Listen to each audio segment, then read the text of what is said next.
The UDRcast is not affiliated and does not represent any 12-step fellowship. I, Bill Ward, the host of the UDRcast, will be sharing my experience and my journey of recovery. That does include, but is not limited to, the literature contained in the Big Book of Alcoholics Anonymous and the 12 Steps. Our guests will be sharing their own path to recovery and what has worked for them. The UDRcast encourages and supports all paths to recovery.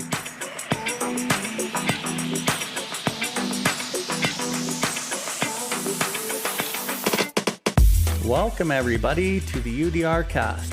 UDR stands for Uncover, Discover, and Recover. My name is Bill Ward, and I'm coming to you from the recovery capital of Canada, Calgary, Alberta. Here we are going to discuss everything recovery, different perspectives, different experiences, both with the people I know and with others from around the world. If you resonate with anything you've heard on this episode today, we ask that you share it with anyone who you think may benefit from it. If you have any questions or comments, please find us at BILLWARDLIFE and send us a message in the info section. We'll get back to you as soon as we can. If you are interested in more recovery content, you can find the buttons for the YouTube channel and other social media outlets on the homepage, and you will be redirected to those platforms. We can recover, one person, one family, one community at a time.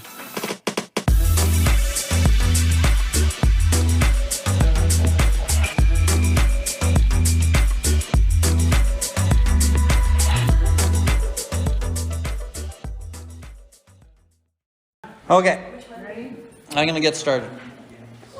Okay, next line. And I want you to pay attention to the punctuation. Like, Bill W. does not make mistakes with his words or with the punctuation, nothing. It's very intentional, okay? And especially in this paragraph. Here's the how and the why of it, period. First of all, quit playing God yourself, period. It's very direct in the original manuscript. It's quite different. And why I love it is because I use the original manuscript when I work with people, because the real deal alcoholic needs the goods. If this is a suggestion for you and you're the real deal, you will not fucking follow all the suggestions. So it's very direct. And it's fucking punches you right in the face. So, here's the how and the why of it. First of all, quit playing God yourself, period. It doesn't work, period. Next, decide that hereafter in this drama of life, that God is going to be your director. So again, back to the drama of life. The personality, the persona, right? Life is a drama. And when you go outside here and you fucking meet people, they're all going to give you the fucking actor. You're going to be like, okay, hey, my name's Johnny. What do you do, Johnny? Oh, I do. Who are you, Johnny? I am this. And what do people tell you who they are? How much money they have? What they fucking drive? Who's on their arm? Are they married? Blah, blah, blah. You don't find out anything real about the person. And when you're out there in life and people, you always ask them, how you doing? Everyone says, I'm doing good. And then when they say I'm doing good, they always follow it up with something that they're doing. Like, oh, I just got accepted into school. I just got this job, or I just got this money, or I just got a new old lady, or, that's not really telling you how they're doing, right? And we are all guilty of it because we learned that behavior in our fucking indoctrination of what the fucking ideologies are. We're taught not to be vulnerable. We're taught not to tell the truth. We're taught not to fucking engage in conflict. We're told to keep the peace, right? But if you keep the peace by not speaking the truth, you fucking don't keep any peace in your own mind. And it's really risky to not say something when something needs to be said. And the key part to that is we don't say it anymore in a fucking egotistical sense. We can speak the truth from a kind and loving and vulnerable way, because through that, we'll get what we really wanted from the other person typically. And if they don't respond in the kind and loving way back towards us, doesn't mean that we fucking go back at them with force. It means that we redouble our efforts at kindness again. Sometimes that means distancing yourself from them, but when the conversation has to be had again, or the circumstance, then you redouble your efforts at being kind and considerate and passionate and forgiving. Because over time, they won't have anything to combat. Because they'll waste all their batteries on their own fucking force and pride, that they won't have anything left. And when you fucking talk from the heart always pierces pride. That's why people get pissed off when people speak the truth that are speaking from the heart, because it pierces the pride and they fucking don't know what to do because it goes against their boxed belief systems of what they believe is true. But the thing is when you speak from the heart, and you guys have all experienced it, when you leave, you fucking are replaying those words in your head. And you're like, fuck, that's so true. And you might even resist it for a while because pride doesn't really want to look at the truth sometimes. Because the truth that pride has is built in the way it tries to protect itself based on what we've learned. But eventually, that truth will fucking come up to the surface and it will start disintegrating that pride. Which is why this early year or 2 years of recovery is so hard, because we're piercing so many old belief systems and ideologies. And once you start getting in touch with the truth, you start becoming aware of you selling out yourself for something outside yourself. And when you sell out yourself for something valuable and tangible within you, you will create shame and you'll start to feel it, because as you stay sober, you start to feel shit. And you don't even know what you're feeling sometimes. That's why in early recovery in that first year, a lot of people will cry for no reason. They'll get emotional. I remember my first year, I'd watch a commercial. And it was like some little mom with her baby or something. And I'd just be like, right? And I'd be like, fuck, that's not me. What's happening to me? Right? It's because those things are getting fucking knocked down. You're starting to get in touch, but we've never really been in touch with who we're supposed to be. And that's the number one thing I see in step 5s. Most people in a step 5, once I'm done and I lay down the paperwork and I'm sitting there discerning everything, it was just another example of the person not ever being who they were truly meant to be based on the heart. They were trying to live up to an ideology that was impressed upon them by our society. And when you look at our society as a whole, it is very sick. It's really very sick. Everyone is out there strutting their stuff with what they drive or who they're with or what they're wearing or what watch they got. It's because it's based on the lower level of consciousness of pride. And the consciousness of pride is based in prying and manipulating, grabbing and snatching and taking. But that pride level actually feels better than the lower levels of fear and shame and guilt. So comparatively speaking, it's an okay level to be at. But it's really not the okayest level. And that's what our society perpetuates. All the TV commercials and everything that we look and see is all based in that capitalistic fear ideology. And to get you to buy their goods and things, right? And creates a lot of fear in us, right? Gets colonialism, essentially.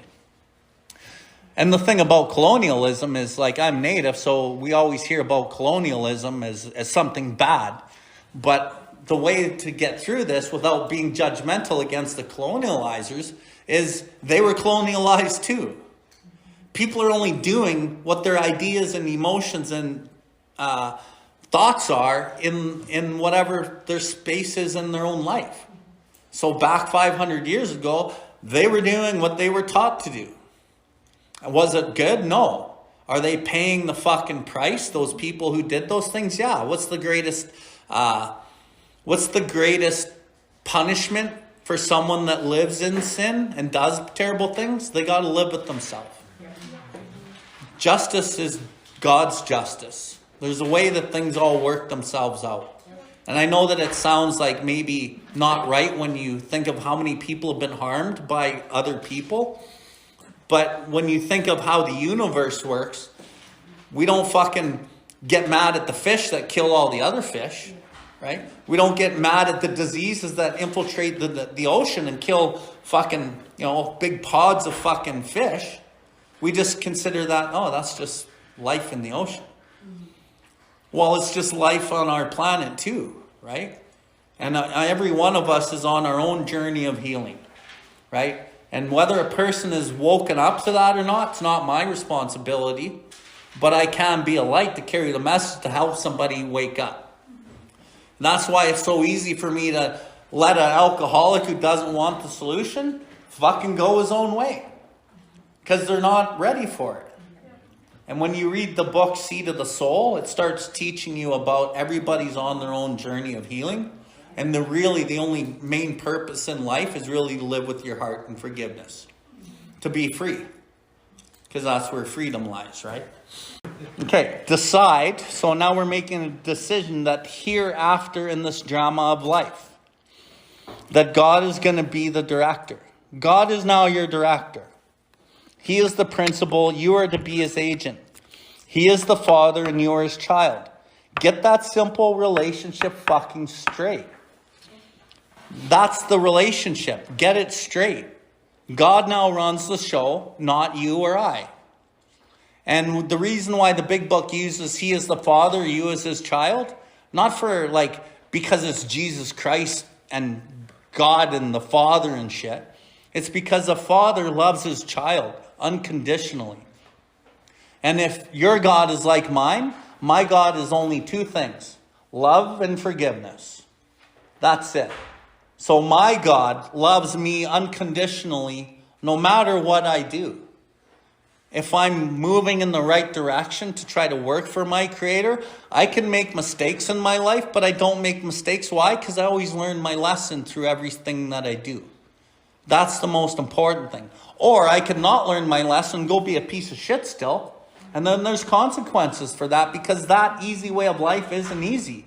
And life will happen to me. And I will get caught up in my own shit, and I will cause myself to drink again and cause my own failure. But if I'm really working with what it says here, God is the director, I am to be his agent. I am an agent of God. I go out to be a spearhead of God. And if God is love, then I'm an agent of love. And I got to get that simple relationship straight. It's no more fucking God part-time. That is the basic premise of step 6. Without reservation, repeatedly, on all our faults all the time. Which is why step 6 talks about this is the step that separates the men from the boys. Because the boys are going to still seek a self-determined objective that seemingly benefits them in the moment. And the man is going to seek a perfect objective with love, which is God. And maybe not get that selfish benefit right now. But the real benefit, the real payoff is down the road. As you build character, as you are a good person, you will get the benefits of that back in your life. And so what else about this paragraph? So get that simple relationship straight. That's okay, I'm doing this now. Okay? Most good ideas are simple. And this concept, circle the word concept, is to be the keystone of the new and triumphant arch which I pass through to freedom. So it says it's a concept. What's a concept? It's an idea. So this concept. So you guys have heard me in the rooms, and I always say God cannot be a theory. If God is a theory, then you are drunk. Because God can act in the mind of the ego as a really good, effective mental defense. So the ego attaches to the ideal of God. I'm sober, but I'm actually using God as an effective mental defense. But then we see guys with this God thing, and then they're drunk right away. And it's fuck, he seemed like he had God. No, they didn't have God. They had God in a theoretical and a conceptual idea, and that was it. And if God is a theory only, and he's not working in and through your life, then he stays a concept. Okay? So this concept, the ideal of God, okay, is to be the keystone of the new and triumphant arch which we pass through to freedom. So when I take the action of turning my will and my life over, then it's no longer a concept. So the action on the concept. The action on the concept. Actually turning my will over. And it's not a guess. You don't need to guess what God's will is. That's the most important thing, I guess, out of this. Okay? Lyle talked about the step 3 promises, which we'll read here in a second. And you'll notice that these exact step 3 promises are the same promises that are in step 10. Okay? Because step 10 is where you fucking turn your will and your life over through the practical application of what step 10 says. And I'll quote step 10 out of the big book, not off the wall, because the fucking step 10 on the wall is fucking destroying the fucking program. Yeah. The step 10 in the big book says, we continue to watch for selfishness, dishonesty, resentment, and fear. So you got to be aware of what you're thinking, what you're feeling. When these crop up, we ask God at once to remove it. So whatever it is that you're thinking, if it's based on selfishness, dishonesty, resentment, or fear, you ask God to remove it at once. So you're going to God. First sponsor is always God. And then it says we talk to somebody immediately. Why do we talk to somebody immediately when we're struggling with the thought of judgment or lust or whatever? Because we can lay out the fucking truth to somebody who's God-centered 12-step. And we can look at the facts. We face the facts. We look at the truth about stock and trade, not our truth, because our truth is skewed by our old ideas and our experience in life, where the problems arise. And we find some damaged and unsaleable good to discard promptly without regret. That comes right out of step 4. So I'm looking for the causes and conditions. Find the facts. I face the facts. I might not like facing these facts because they hurt my pride and they hurt my old ideals and the belief systems that I've carried forward.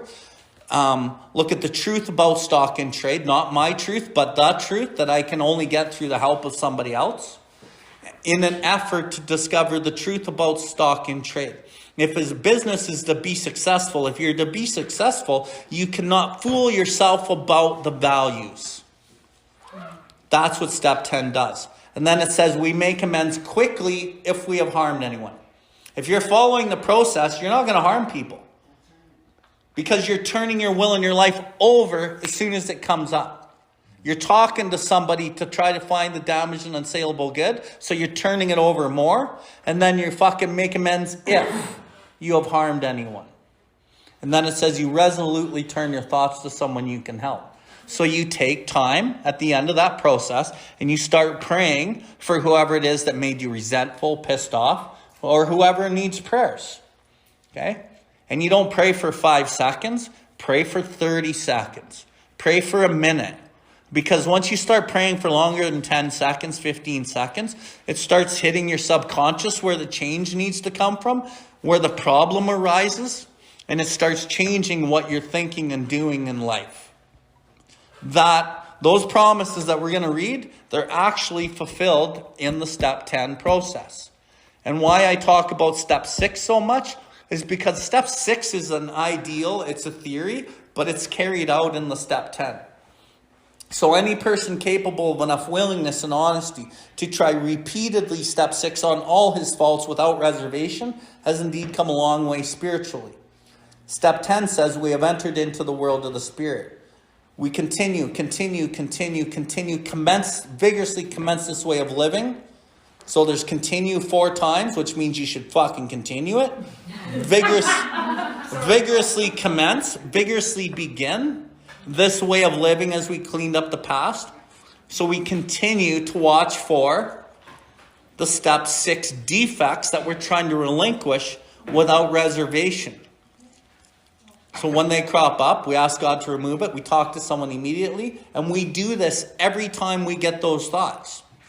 And then so the promises further past what Lyle is talking about is if we have followed directions carefully. What directions? The step 10 directions. We have begun to felt the flow of his Spirit into us. To some extent, we have become God conscious. We have begun to develop this vital 6th sense. And this is part of what these promises in step 3 are actually talking about. But they're not to fruition promises here. They're just promises that could happen. But in the step 10, they're actually happening. Okay? Yeah. So Yeah. the keystone is simply that we have to try to live in God's will and not control everything. The keystone is the action. Okay. It's the action. The action of not trying to control it, basically what he said. Yeah, it's the action of identifying your will, turning it over. Okay. The thing with turning over your will and following the process is you will get the results of the principles of God, but you might not get what you want. So it'll be hard. And you're not going to get what it is you think you want all the time. That's very true. That's the thing about jumping off the cliff You don't get what you and want. trusting God. Yeah. That's the hard part. And when you follow that step 10 process over and over and over, it says we have ceased fighting anything or anyone, even alcohol. Because alcohol is the last thing you're going to fight. Because you're going to fight the other person first, but really you fight yourself. So when you work that step 10 process, you're going to be triggered to do it always by something external to you, something outside of you. But as you work it over and over and over, you'll realize that it's never outside of you. It's always inside of you. And you cease fighting yourself. And the promises of step 10, it says, we've been placed in a position of neutrality, safe and protected. Well, everyone thinks that's about alcohol. No, I'm placed in a position of neutrality within my own head because I'm not fighting myself anymore. And if I don't fight me, I don't fight you. The problem has been removed. What's the problem that's been removed? Me. Self. Hold on. Sorry. We've been placed in the position of neutrality. The problem's been removed. We haven't even sworn off. That is the miracle of it. Because if I follow the process, that's just what happens. Period. I get removed from the situation. And every time I use that process, I heal. A tiny little bit by a tiny little bit. Partly because I'm relinquishing it and I'm identifying, bringing awareness to the subconscious. I'm bringing light to the dark. I'm doing something different. I'm changing my perspective by getting advice from somebody else. And then I fucking pray for somebody else to get what they fucking want in their life. And then so now I switch this to the step 10 tradition. AA has no opinion on outside issues. Hence, because of that, AA is not drawn into public controversy.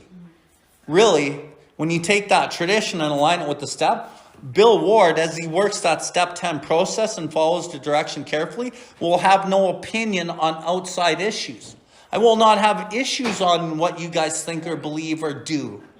And because of that, I'm not drawn into your public controversy. I'm not drawn into your trauma created by your drama. And love and tolerance of others is our code. What is love and tolerance? Well, it's described on page 19 and there's a solution. Other people's shortcomings, viewpoints, and respect for their opinions are attitudes that make us more useful to others. So the step... talks about like constant thought of others is be our... Yeah. That's the next line after that.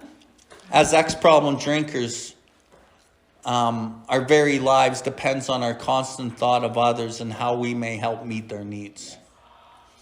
So it all ties together. None of this shit is linear. It all works together. But the step 3 is the launching point of it. And what you're describing isn't even step 10. I was just wondering because I thought you guys were saying like. You're describing step 11. Step 11. When we retire at night. Clear that point up. Okay. I thought you guys were talking. I know I've heard already like the difference. I just thought that's where my mind immediately goes. You heard a bunch of bullshit. Okay. The rooms of the program are littered with bullshit. Okay? One of the biggest lines of bullshit is what step 10 says on the wall. That's not step 10. Step 10 is what I just told you it was. That's number 1. Okay? That's a spot check personal inventory that's done in any given moment and circumstance. And when I did We Agnostics last week, I talked about what is this but a miracle of healing? Circumstances made him willing to believe. So it's through the circumstance in the moment, if you're willing to bring God in, that you will fucking have the miracle of healing. It's circumstance. That's what step 10 is. It's a spot check right now inventory. When we retire at night is a step 11 inventory done through meditation. But if you want to write it out, go the fuck ahead. What treatment centers have done, they've changed what step 11 inventory is, and they brought it into the rooms and said that it's a step 10 inventory, and they write it down. The treatment centers have fucked our program, and then it infiltrates into the fucking messages because nobody knows what the fuck is in this book. So then everyone just thinks that they think they know what the program is when it's written right here really clearly. And then it fucks up people's recovery because they fucking are doing what you're doing. I would just say. But you're doing what lots of people do, though. So it's an important thing, and I really appreciate that you're bringing this forward. But you bring up a good point. People will self-will the principles into their life. That's what that is. So we're enforcing self-will into the fucking program when the directions clearly tell me not to do that. And when it says in the step 7 to be willing to work for humility, takes most of us a long fucking time. That's what they're doing. Most people in the program just try to go, oh, I was not nice, and I'm going to go and self-will my fucking amend, or be nice, or do whatever. That's not what the book says. And at the end of the day, all we can do is what we can do, right? And I've just done what I'm supposed to do as God's spearhead, and I just go do what I do. But the thing why I can't get combated, people might talk shit about me, that's cool, but they can't combat the big book. So I'm always talking about the book. And I've seen the results because I've sponsored so many fucking people. When you follow the directions and the dictates of the book, and you quit theorizing God and you fucking do what's here, God will just work in and through you. And it's different than just the ideal of God, because God is now working in and through you through the applications of what this book is talking about, and especially what we just talked about in step 10. Because that's really important. Step 10 is the most misconstrued step in all of the program. Which is why I'm always talking about step 10. I'm always talking about step 6. And I'm always pissing people off. Not me. Not you, but I pissed Audrey off. And I'm sure I pissed Michael off. And I'm sure I pissed fucking Vernon off at some point. I was intimidated when I first met him. For the same reason, we're talking about it. I was just closed off to what he was saying. I was like, that. Right? But then you took it home and it was like,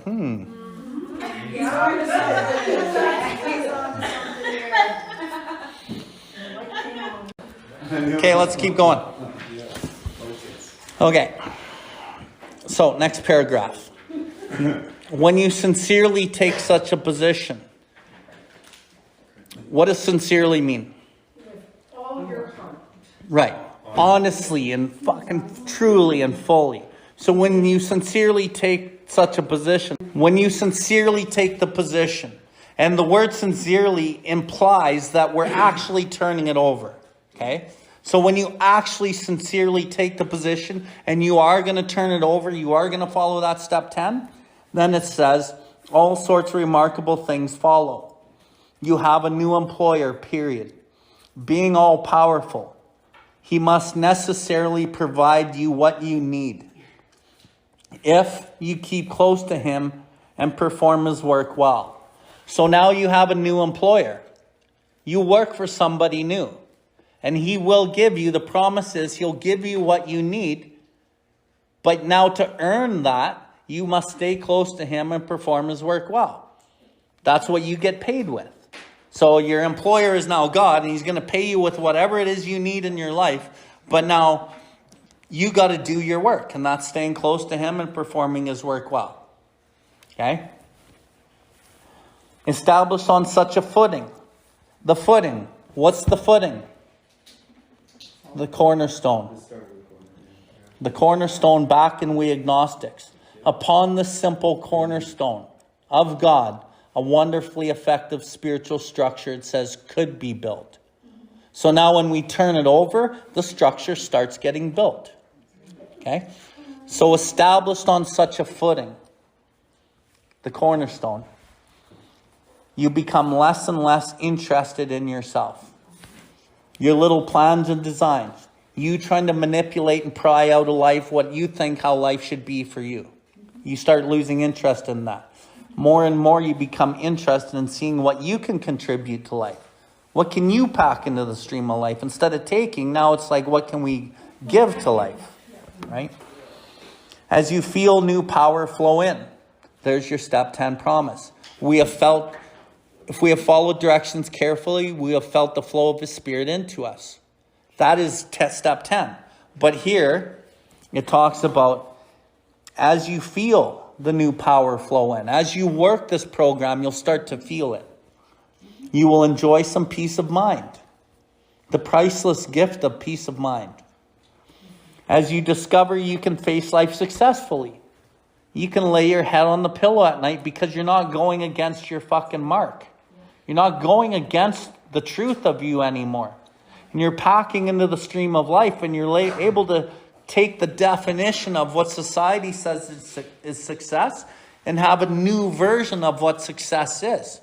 Success is actually being good with who you are. Laying your head on the pillow at night and fucking going to sleep without all the shit that you should have done and how it should have done, what you should have said, what you should have taken, what you should have, fuck, that's insanity. So you can intellectualize everything we say, but until you live it and apply it, then you will feel the God dope. And God is an experience. You can't explain God when you're really working with Him because there's no explanation for God. And God told you this morning, get the fuck off your pity pot. Get the fuck going because you got shit to do.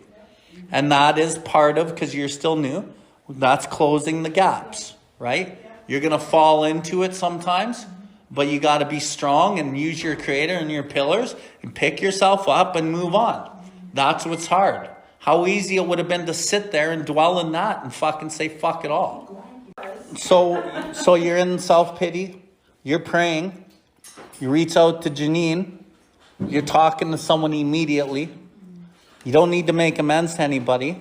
And then the last piece of that is you resolutely turn your thoughts to someone you can help. So you're in the step 10 process, not even knowingly. Yeah. Now being in it knowingly and following that process, it's a game changer. So you're doing it, right? That's how I learned. I learned just how you're learning. Because I didn't get step 10 at first, but I did get step 6.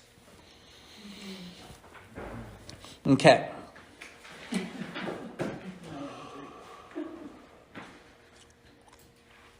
Little plans and designs. More and more you become interested in seeing what you can contribute to life. As you feel new power flow in, as you enjoy some peace of mind, as you discover you can face life successfully, as you become conscious of His presence, you begin to lose your fear of today, tomorrow, and the hereafter. You will have been reborn.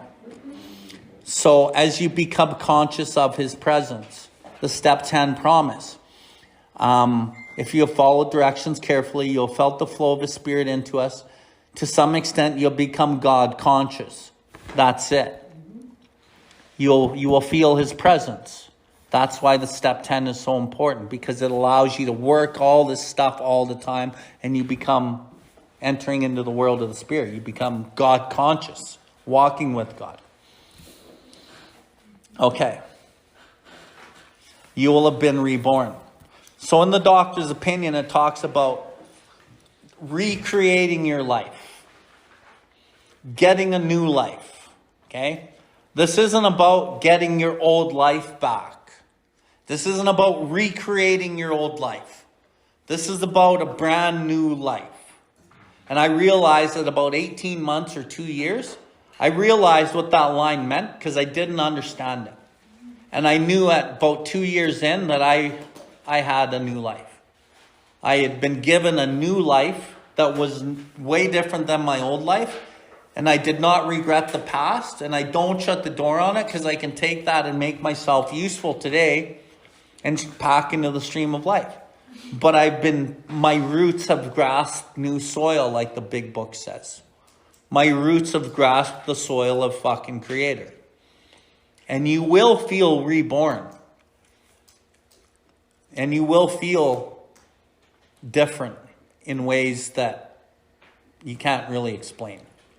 That's if you're fucking taking the concept and making it not a concept and doing the actual turning it over. That's a knowing. It's a knowing. So, yes, the essence of the surrender. And full surrender is your step 7. But none of these steps are, you just do a step 7 and you surrender. Okay? The process of surrender takes a while. But when you get to the step 7 literature, even if you're new, you're going to read it. And when we do get to there, it's going to be dope because it's like my favorite step to deliver out of literature. Step 7 literature says the most profound result of all was our change in our attitude towards God. And I've already told you that the literature, when you see the word attitude, it means God. It works when we have the proper attitude and work at it. Well, what's the attitude? It's God. When I have the proper attitude of God and I work at it, it works. If you can think honestly, search diligently within yourself. Then if you wish, you can join us on the broad highway. With this attitude, you cannot fail. With the God attitude, you cannot fail. The consciousness of your belief is sure to come to you. The consciousness of that little belief, that little cornerstone that moved around, when you fix that keystone in place, that is sure to come to you. All of this stuff ties together. So now, we are on the step 3 prayer. We're going to get on our knees. So we found it very desirable to take this spiritual step with an understanding person such as our wife, best friend, or spiritual advisor.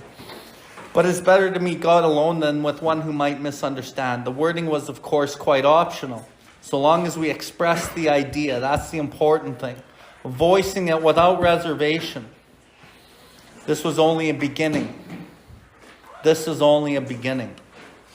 Though if honestly and humbly made, sometimes a very great one was felt at once. Okay, who's going to say our final prayer for the night? Thank you for tuning in to the UDRcast. We hope you have enjoyed this episode.